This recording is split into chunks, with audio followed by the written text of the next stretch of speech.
Greetings. Lecture 7. Islamic Revivalism, Renewal, and Reform.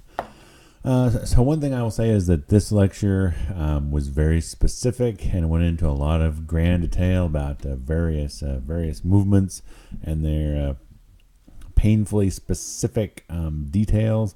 I attempted to boil this down as much as possible because I know that I will not remember any specific names or movements. So I'm trying to boil this down to as simple a conceptual nut as I can, and it has resulted in something relatively brief and undetailed. So, in a nutshell, in the 17th through 20th centuries, Islam went through sort of a decline. Everything we've been talking about up to this point has been prior to that, and now as we enter the more modern era, there's been a bit of a downturn. So as a result, this has caused a fair amount of infighting, trying to figure out, so things aren't going well. What should we do, to resolve it?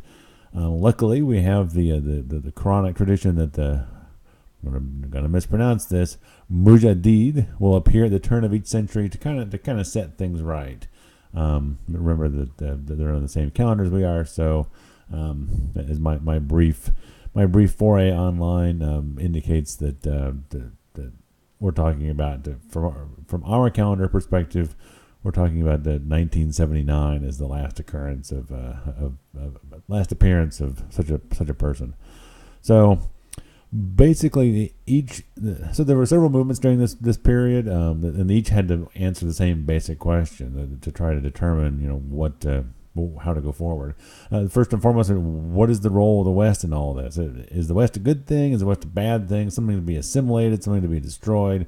And obviously, various factions have made various determinations about what the answer to that question is. Secondly, to determine what portion of the Muslim faith is eligible to be changed and adapted with the times.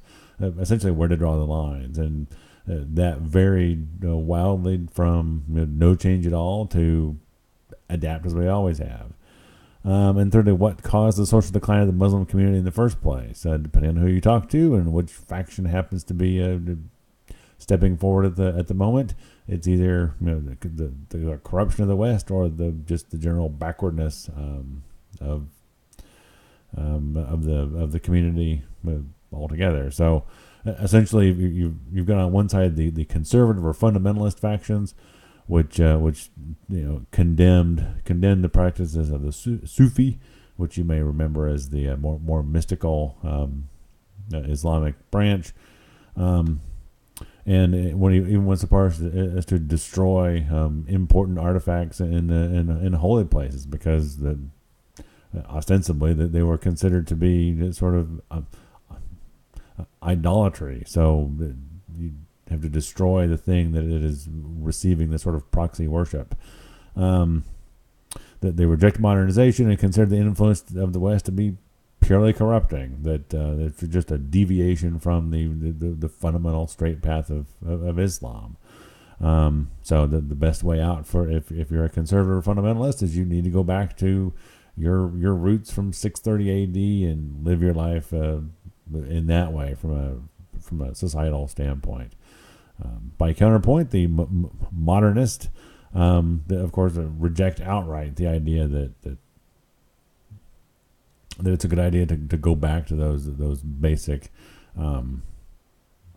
tenets, and that just leads to stagnation and decay. So, if Islam was to survive, they would argue that it has to adapt to its environment in the same way it did back in the Golden Age, and part of the hope is to return to that Golden Age, in which the Muslim community was the center of knowledge, and in fact saved the world from a lot of loss of fidelity of information. So.